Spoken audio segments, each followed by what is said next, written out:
अस्सलाम वालेकुम। आज मैं आपके सामने लेकर आ चुका हूँ एक्सेल की क्लास नंबर 10, जिसमें हम पढ़ने जा रहे हैं चंद मज़ीद कमांड्स, जिसमें सबसे पहले हमारे पास होगा नंबर फॉर्मेट। उसके बाद नंबर 2 पे हम पढ़ेंगे इंसर्टिंग न्यू कॉलम एंड रोज़। फिर हम देखेंगे डिलीट कॉलम एंड रोज़, और उसके बाद फिर हम देखेंगे हाइड कॉलम एंड रोज़। और उसके बाद एक टॉपिक जिस पे हमने फोकस करना है वो है हमारा मैनेजिंग वर्कशीट्स। और सबसे आखिरी चीज़ जो हम आज देखेंगे वो आज के लेक्चर में होगी शीट प्रैक्टिकल्स। तो इन टॉपिक को हम सामने रखेंगे और इन पर हम तफसीली इंशाल्लाह बात करेंगे। तो आइए हम शुरू करते हैं एक्सेल की क्लास नंबर 10। ये मैंने आपके सामने एक्सेल ओपन कर लिया है, और सबसे पहली चीज़ जो हम यहाँ पढ़ने जा रहे हैं वो है हमारा नंबर फॉर्मेट। नंबर फॉर्मेट क्या चीज़? नंबर फॉर्मेट में सबसे पहले मैं ये करने लगा हूँ, मैंने आपके सामने चंद एक नंबर्स लिख देता हूँ। तो उसके लिए हम क्या करते हैं, यहाँ पे मैंने मिसाल के तौर पे लिख दिया 2000, एंटर का बटन प्रेस किया, और उसके नीचे मैंने लिख दिया मिसाल के तौर पे 3000, एंटर का बटन प्रेस कर लिया। अब मैंने दोनों को सिलेक्ट किया और अपने पॉइंटर को मैं कहाँ लेकर आ रहा हूँ, फिल हैंडल टूल पे। फिल हैंडल टूल पे लाने के बाद इनको मैंने नीचे की तरफ ड्रैग एंड ड्रॉप कर दिया। अब अगर आप यहाँ पे थोड़ा सा फोकस करें तो ये हमारे पास कुछ नंबर्स लिखे हुए हैं। इन नंबर्स को हम थोड़ा सा फॉर्मेट कर सकते हैं। कैसे? तो आपने ये करना है, इन तमाम नंबर्स को सिलेक्ट कर लें। सिलेक्ट करने के बाद आपने कीबोर्ड से एक शॉर्टकट की अप्लाई करनी है, कंट्रोल 1। कंट्रोल 1 शॉर्टकट की आप जैसे अप्लाई करोगे तो आपके सामने एक विंडो ओपन हो जाएगी, और वो है फॉर्मेट सेल्स। फॉर्मेट सेल्स की विंडो जब आपके सामने ओपन हो जाए तो यहाँ से आपने कौन सी कमांड में चले जाना है, नंबर। नंबर में आप जैसे ही जाओगे तो यहाँ पे सबसे पहले हम फोकस कर रहे हैं दो चीज़ों पे, डेसिमल प्लेसेस और यूज 1000 सेपरेटर। तो सबसे पहले तो मैंने ये किया, मैंने यहाँ से यूज 1000 सेपरेटर इसके चेकबॉक्स में टिक कर दिया। और टिक करने के बाद यहाँ पे हैं डेसिमल प्लेसेस, वो हम यहाँ पे 2 भी रख सकते हैं, 3 भी रख सकते हैं। अगर हम बिल्कुल नहीं डेसिमल पॉइंट्स शो करवाना चाहते तो आप इसको 0 पे भी लेके जा सकते हो। अभी के लिए मैंने यहाँ पे डेसिमल प्लेसेस कितने कर दिए, वो हमने 2 कर दिए। ठीक है, करने के बाद आप यहाँ से इस विंडो को क्या कर दो, आप यहाँ से इसको ओके कर दो। तो अब अगर आप यहाँ पे देखें तो हमारे सामने कॉलम ए में नंबर्स लिखे हुए हैं, और उनमें ये 1000 सेपरेटर वो भी आ चुका है, और इसमें डेसिमल पॉइंट्स भी ऐड हो चुके हैं। दूसरे नंबर पे जो चीज़ हम यहाँ देखने लगे हैं, इसी डाटा को आप सिलेक्टेड रहने दें, और फिर दोबारा कंट्रोल 1 आपने चले जाना है अपनी कौन सी विंडो में, फॉर्मेट सेल्स। फॉर्मेट सेल्स में जाने के बाद यहाँ पर आपको दिख रहा है करेंसी। तो आपने यहाँ से करेंसी की कमांड में चले जाना है, और करेंसी की कमांड में जाने के बाद यहाँ पर हमें नजर आ रहा है कि हमारे ये जो नंबर्स हैं उनके साथ क्या शो हो जाएगा, वो डॉलर साइन शो हो जाएगा। ठीक है, आप अभी डॉलर साइन ही रहने दें। करने के बाद आप यहाँ से क्या कर दें, आप ओके कर दें। तो देखें हर एक नंबर के साथ डॉलर साइन शो हो चुका है। आप कोई भी जो है ना वो कंट्री का जो उनका सिंबल है वो आप यहाँ पे शो करवा सकते हैं, करेंसी सिंबल। तो अब मिसाल के तौर पे मैंने पाकिस्तान का करेंसी सिंबल यहाँ पे शो करवाना है, जो कि हमारा RS होता है। तो उसके लिए आपने दोबारा शॉर्टकट की अप्लाई करनी है, कंट्रोल 1। हम यहाँ से किधर आ गए, फॉर्मेट सेल्स की विंडो में, और यहाँ से हमने किधर चले जाना है, करेंसी में। करेंसी में जाने के बाद आपने यहाँ से क्या करना है, सिंबल्स की ड्रॉप डाउन को ओपन कर लेना है। अब जैसे ही आप ड्रॉप डाउन ओपन करेंगे तो ये हमारे पास बहुत सारे मुल्कों के करेंसी सिंबल्स आ रहे हैं, जिसमें से हमने अब पाकिस्तान को फाइंड करना है। तो उसके लिए आपने क्या करना है, ये जो आपको स्क्रॉल बार दिखाई दे रहा है, इसको आप मूव करके तकरीबन सेंटर में ले आए, और वहां पे आपको जो है ना ये नजर आ जाएगा RS उर्दू पाकिस्तान। ठीक हो गया, आपने ये करेंसी सिंबल सिलेक्ट कर लेने, और सिलेक्ट करने के बाद इस विंडो को आप यहां से क्या कर दें आप यहां से इसको ओके कर दें। तो अब यहां पर देखें हमारे पास नंबर फॉर्मेट बन चुका है, जिसमें हमने करेंसी सिंबल उसको भी शो करवा लिया, 1000 सेपरेटर उसको भी शो करवा लिया, और डेसिमल प्लेसेस उनको भी शो करवा लिया। अच्छा, अब अगर आप इन तमाम नंबर्स को जमा करना चाहते हो, ठीक है, तो ये जो RS और ये जो हमारे पास जो कोमास आए हुए हैं, ये नंबर्स को जमा करने में हमें कोई मुश्किल पैदा नहीं करेंगे, किसी भी सेल में चले जाओ, नंबर्स को जमा करने के लिए हम एक फंक्शन इस्तेमाल करते हैं। आइंदा इंशाल्लाह आप मजीद इस चीज़ को सीखोगे, और वो फंक्शन है equal sine sum bracket start. और जाकर आपने आर्गुमेंट के तौर पे इन तमाम नंबर्स को क्या कर लेना है, सिलेक्ट कर लेना है, और आखिर में ब्रैकेट को क्या कर दें, आप क्लोज कर दें। जैसे ही आप कीबोर्ड से एंटर का बटन प्रेस करेंगे तो इन तमाम नंबर्स का सम हमें यहाँ पे शो हो चुका है। तो ये हमने अभी जिस टॉपिक को कवर किया वो हमारा टॉपिक क्या था, नंबर फॉर्मेट। उसके बाद अगला टॉपिक जो हम इस क्लास में देखने लगे हैं सिंपल सा है, इंसर्ट न्यू कॉलम या इंसर्ट न्यू रो। तो हमने क्या करना है, मिसाल के तौर पे ये हमारा कॉलम ए है, हम इससे पहले एक नया कॉलम इंसर्ट करना चाहते हैं। तो आसान सा मेथड ये है कि आप इस पे राइट क्लिक करो कॉलम नेम पे, और यहाँ से जाके आपने क्या कर देना है, इंसर्ट पे क्लिक कर देना है। जैसे ही आप इंसर्ट पे क्लिक करोगे तो इससे पहले एक नया कॉलम इंसर्ट हो जाएगा।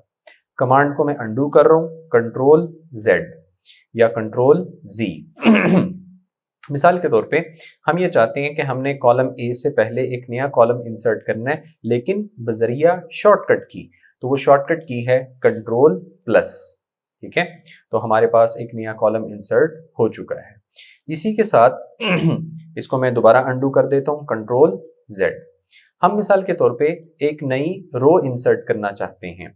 तो आपने मिसाल के तौर पे रोल नंबर 2, इसके ऊपर आप एक रो इंसर्ट करना चाहते हो, तो आपने रो नंबर 2 पे जाना है और वहां पे राइट क्लिक करना है, और यहाँ से किस ऑप्शन में आ जाना है, इंसर्ट। जैसे ही आप इंसर्ट पे क्लिक करोगे तो रो नंबर 2 के ऊपर एक रो इंसर्ट हो जाएगी। अंडू कर रहा हूँ, कंट्रोल जेड।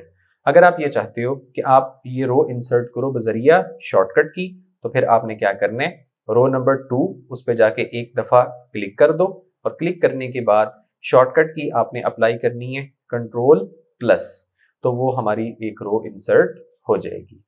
अच्छा जी, अंडू कर रहा हूँ, कंट्रोल जेड। तो ये हमारा टॉपिक था इंसर्टिंग न्यू कॉलम या इंसर्टिंग न्यू रो। इससे अगला टॉपिक जो हम यहाँ पे देखने लगे हैं वो है हमारा डिलीट कॉलम या डिलीट रो, उसके साथ हाइड कॉलम या हाइड रो। अब ये चीज कैसे होगी, मिसाल के तौर पे इसी को ले लें, ये कॉलम ए है, कॉलम ए में मेरी कोई ज़रूरत नहीं है, तो इसको मैं क्या करना चाहता हूँ, डिलीट करना चाहता हूँ।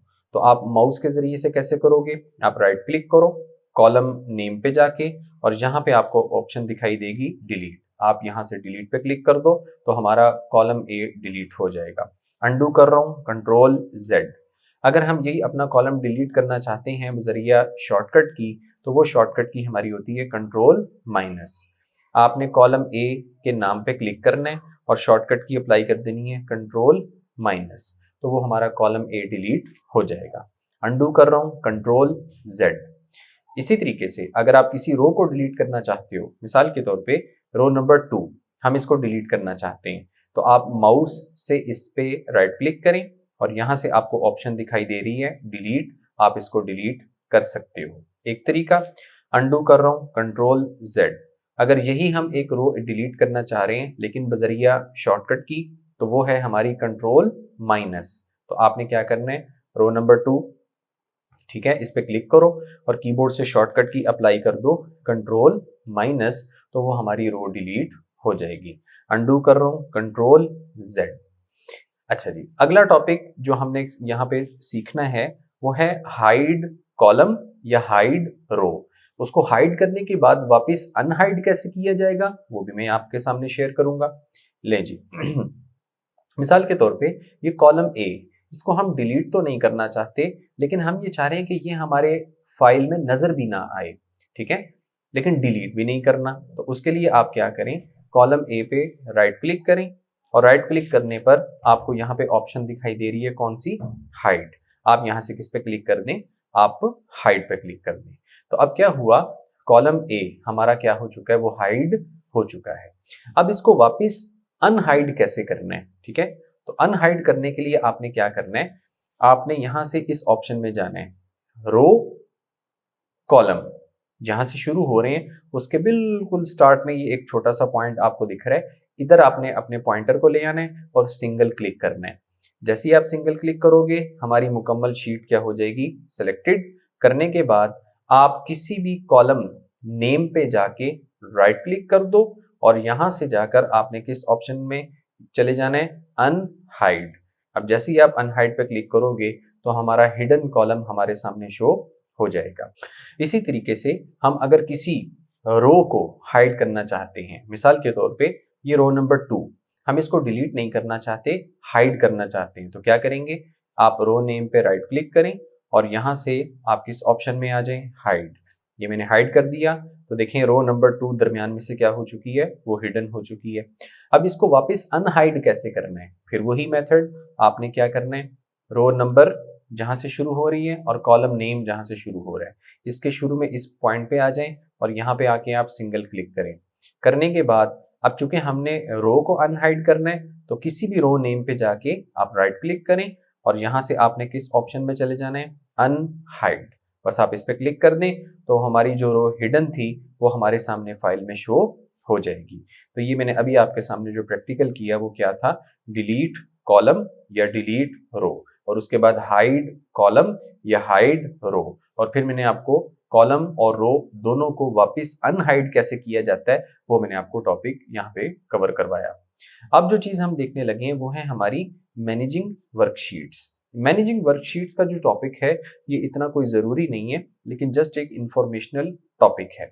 मैं आपके सामने जब एक्सेल की फाइल रन करता हूँ, मिसाल ये एक्सेल की फाइल पहले से ओपन, मैं एक और न्यू एक्सेल की फाइल ओपन करना चाह रहा हूँ, तो मैं शॉर्टकट की अप्लाई करता हूँ कंट्रोल एन। तो जब मैंने कंट्रोल एन किया, आपने यहाँ पे नीचे फोकस करना है तो न्यू फाइल क्रिएट होने के फौरन बाद यहाँ पे मेरे सामने कितनी शीट्स आ रही हैं, 5 शीट्स आ रही हैं। ये क्यों आ रही हैं, 1 क्यों नहीं आई, 2 क्यों नहीं आई, 3 क्यों नहीं आई, इकट्ठी 5 क्यों आ गई। तो उसके लिए हम क्या करते हैं, उसके लिए आपने ये करना है, यहाँ से अपने कौन से टैब में चले जाना है, आपने फाइल टैब में जाने के बाद यहाँ से आपने किधर चले जाना है, आपने ऑप्शंस पे क्लिक करने के बाद यहाँ से आपने किस में चले जाना है, जनरल में जाने के बाद यहाँ पर आपको अपना मतलूबा टॉपिक दिखाई दे रहा है, इंक्लूड दिस मैनी शीट्स, कि जब हम एक्सेल की फाइल को रन करें तो हमें इतनी वर्कशीट्स उसमें लाजमन नजर आनी चाहिए। मैं इनको ले जाता हूँ किस पे, 1 पे, कि जब भी मैं एक्सेल की फाइल रन करूँ तो मुझे वहां पे सिर्फ एक जो है ना वो शीट नजर आए। तो यहाँ से मैंने 1 कर दिया और 1 करने के बाद हमने यहाँ से इसको ओके कर दिया। ठीक हो गया। अब आप एक्सेल की एक न्यू फाइल क्रिएट करें, शॉर्टकट की अप्लाई कर दें कंट्रोल एन। अब जब हमने कंट्रोल एन किया तो यहाँ पे आप फोकस करें, हमारे पास एक्सेल की सिर्फ और सिर्फ एक वर्कशीट मौजूद है। ठीक है, अब आपने न्यू वर्कशीट्स इंसर्ट करनी है तो यहाँ से प्लस पे क्लिक करते रहें तो न्यू वर्कशीट इंसर्ट हो जाएगी। तो हमने अभी कौन सा टॉपिक कवर किया, वो था हमारा मैनेजिंग वर्कशीट्स। मैनेजिंग वर्कशीट्स आप समझ चुके हैं कि जब हम एक्सेल की फाइल रन करें तो उसमें कितनी वर्कशीट्स होनी चाहिए। कोई इतना ज़रूरी टॉपिक नहीं है, इंफॉर्मेशनल है, समझ में आए या ना आए हमारा इसके बगैर भी गुजारा चल सकता है। अगला जो टॉपिक हम यहाँ पे समझने जा रहे हैं वो ये है कि ये जो हमारी वर्कशीट्स हैं नीचे जो हमें नज़र आ रही हैं, इन पर एक दो प्रैक्टिकल्स वो मैं आपको यहाँ पे बताने लगा हूँ। ये मैंने आपके सामने एक्सेल की एक फाइल ओपन की जिसमें हमें कितनी वर्कशीट्स दिखाई दे रही हैं, 5। पहला प्रैक्टिकल जो हम यहाँ पे देखने लगे हैं वो हमारा ये है कि हम इस वर्कशीट का नाम कैसे बदल सकते हैं। नाम बदलने के लिए आपने क्या करना है, आप इस वर्कशीट पे राइट क्लिक करो और यहाँ से आप किस ऑप्शन में चले जाओ, रीनेम। अब जैसे ही आप रीनेम पे क्लिक करोगे तो यहाँ से हम अपनी शीट का उसमें मौजूद डाटा की मुनासबत से नाम रख सकते हैं। मिसाल इसमें हमारे मैथ से रिलेटेड रिकॉर्ड्स, तो हमने यहाँ पर क्या लिख दिया, मैथ, और कीबोर्ड से आप एंटर का बटन प्रेस कर दो। ठीक है, एक वर्कशीट का नाम रखने के लिए आप 31 कैरेक्टर्स का इस्तेमाल कर सकते हो। यहाँ से इस वर्कशीट पे गए, इस पे हमने राइट क्लिक किया और यहाँ से हम किस ऑप्शन में चले गए, रीनेम, और यहाँ से आकर आप अपनी शीट का नाम चेंज कर सकते हो। हमारे मिसाल के तौर पे इसमें इंग्लिश से रिलेटेड रिकॉर्ड्स पड़े हुए हैं तो हमने इंग्लिश लिखा और कीबोर्ड से हमने प्रेस कर दिया एंटर का बटन। ठीक हो गया। तो ये पहला प्रैक्टिकल आपको समझ में आ चुका होगा कि हम अपनी शीट का नाम कैसे तब्दील कर सकते हैं। दूसरा प्रैक्टिकल जो हम यहाँ पे देखेंगे कि आपने न्यू वर्कशीट्स इंसर्ट करनी है तो सिंपल सा मेथड, आप यहाँ से प्लस पे जाके क्लिक करो तो न्यू वर्कशीट आसानी से इंसर्ट होती चली जाएंगी। अगला प्रैक्टिकल जो हमने वर्कशीट्स का देखना है वो ये है कि किसी एक वर्कशीट कि आपको कोई ज़रूरत नहीं है, आप उसको क्या कर सकते हो, डिलीट कर सकते हो। तो सिंपल आप उस पर क्या करें, राइट क्लिक, और राइट क्लिक करने के बाद आप उस वर्कशीट को अपनी इस एक्सेल की फाइल में से ख़त्म कर सकते हैं। तो डिलीट करें तो वो हमारी शीट नंबर 6 अब हमें नज़र नहीं आ रही। अब जब अगला जो प्रैक्टिकल जो हम वर्कशीट से रिलेटेड यहाँ पे देखने लगे वो हमारा ये है कि आप किसी भी वर्कशीट को हाइड भी कर सकते हो। मिसाल के तौर पे ये इंग्लिश की वर्कशीट, हम इसको डिलीट तो नहीं करना चाहते, लेकिन हम ये चाह रहे हैं कि ये हमें फाइल में नज़र भी ना आए। तो आप क्या करें, आप इस पर राइट क्लिक करें, और राइट क्लिक करने पर आपको यहाँ से ऑप्शन दिखाई देगी हाइड। तो सिंपल आके आप किस पे क्लिक कर दें, हाइड पे। अब जैसे ही हम हाइड पे क्लिक करेंगे तो अब देखें यहाँ पे हमारी इंग्लिश की जो वर्कशीट है वो हाइड हो चुकी है। यहाँ पे आपने एक छोटी सी इंफॉर्मेशन जहन में रखनी है, इस टाइम हमें 4 वर्कशीट्स मजीद नजर आ रही हैं। आप इसमें से 3 को मजीद हाइड कर सकते हो। एक वर्कशीट कम से कम एक्सेल के इंटरफेस पे रहनी चाहिए। उस क्यों रहनी चाहिए, वो इसलिए कि उसके जरिए से फिर हम जो हिडन वर्कशीट्स हैं उनको वापस फाइल में क्या कर सकेंगे, अनहाइड कर सकेंगे। अच्छा, अब प्रैक्टिकल ये है कि जिस शीट को आप हाइड कर चुके हो उसको वापस आप अनहाइड कैसे करोगे। तो किसी भी वर्कशीट पे जाके आप राइट क्लिक करो और आपने किस ऑप्शन में चले जाना है, अनहाइड। अनहाइड पे जाकर यहाँ से आपको नजर आएगी जो जो वर्कशीट्स आप हाइड कर चुके हो सब आपको यहाँ लिस्ट में नजर आएंगी। ठीक है, तो जिसको आपने वापस अनहाइड करना है आप उसको सिलेक्ट करो, और करने के बाद यहाँ से आप क्या कर दो, आप ओके कर दो। तो वो वर्कशीट दोबारा हमारी फाइल में हमें नजर आना शुरू हो जाएगी। तो ये हमारा एक छोटा सा प्रैक्टिकल था कि हमने वर्कशीट को हाइड कैसे करना है और उसको वापस अनहाइड कैसे करना है।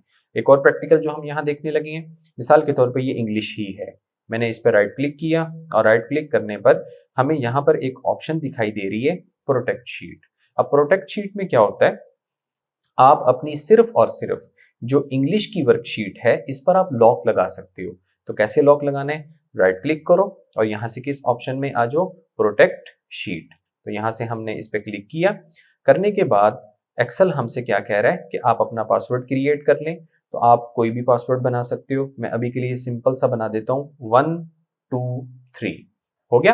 अब करने के बाद आपने इस विंडो को क्या करना है, आपने यहाँ से ओके करना है। तो वो हमें एक्सेल बोल रहा है री एंटर पासवर्ड। तो आप दोबारा करो 1 2 3 और इस विंडो को आप क्या कर दो, आप ओके कर दो। अब ये जो हमारी एक्सेल की इंग्लिश के नाम से एक वर्कशीट है, इस पर अब लॉक लग चुका है। लॉक लगने का मतलब ये है कि आप इस शीट में अगर डाटा मौजूद तो आप उसको डिलीट नहीं कर सकते।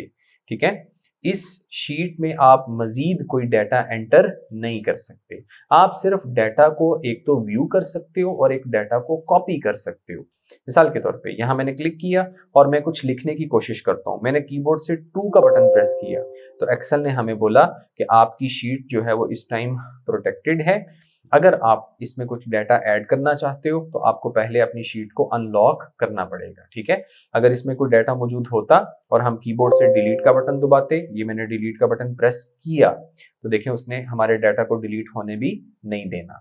अगर हम ये चाह रहे हैं कि दोबारा हमारी ये जो इंग्लिश की वर्कशीट है ये एडिटेबल बन जाए, ठीक है, तो आपने क्या करना है, शीट नेम यानी इंग्लिश पे जाके आप राइट क्लिक दोबारा करो और यहाँ से आप किस ऑप्शन में आ जाओ, अनप्रोटेक्ट शीट।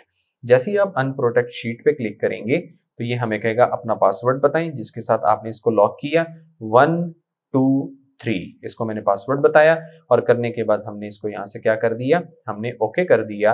अब हम इसमें अपना कोई भी डाटा एंटर कर सकते हैं, डाटा को डिलीट कर सकते हैं क्योंकि अब हमारी जो इंग्लिश की वर्कशीट है वो प्रोटेक्टेड नहीं है। ठीक हो गया, तो मैं उम्मीद करता हूँ कि आपको आज का लेक्चर जो है ना वो अच्छे तरीके से समझ में आ चुका होगा। अगर आपको कोई पॉइंट क्लियर नहीं है तो वो आप कमेंट्स में मुझे ज़रूर बताएं, मैं अगले लेक्चर में उसको दोबारा अच्छे तरीके से कोशिश करूंगा आपके सामने पेश करूं। तो आज मैं अपना लेक्चर यहीं पे क्लोज करता हूँ, मजीद इंशाल्लाह एक्सेल की क्लास लेकर आपके सामने आऊँगा। तब तक के लिए अपना ख्याल रखिएगा। अस्सलामु अलैकुम।